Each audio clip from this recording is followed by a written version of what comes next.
So I just want to take this opportunity, if you're willing to share, to tell us a little bit about your story and what Mile High Workshop, where that fits in. Okay, perfect. So I came here 7 years ago. I've been here a very long time. I was very close to being homeless. Not quite there, but I'd come out of a really bad situation. When I first got here, they offered me a job and they asked me if I wanted to sew. I'm like, I've never sewn in my life. It just gave me something to be proud of.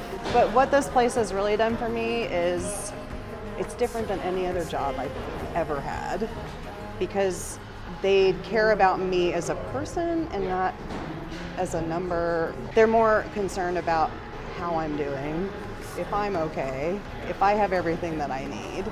They got me back on my feet. I was able to have my own place and, just take care of my mental health and get back to where I was before. This place is different from any other place I've ever worked. I've never seen a place where people are happy to come to work. They enjoy coming here. They don't want to leave when they graduate. It's great. It's one of a kind. So.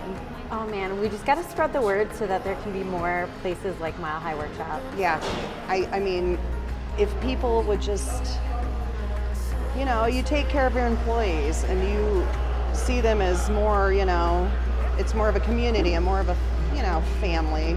I know some places say we're a family, but they don't treat you like a family. This is a family. They care. I've worked with many factories, US, abroad, and I've never experienced anything like this. It's remarkable. I feel so honored and grateful that Mile High Workshop agreed to work with us. You're making these pouches.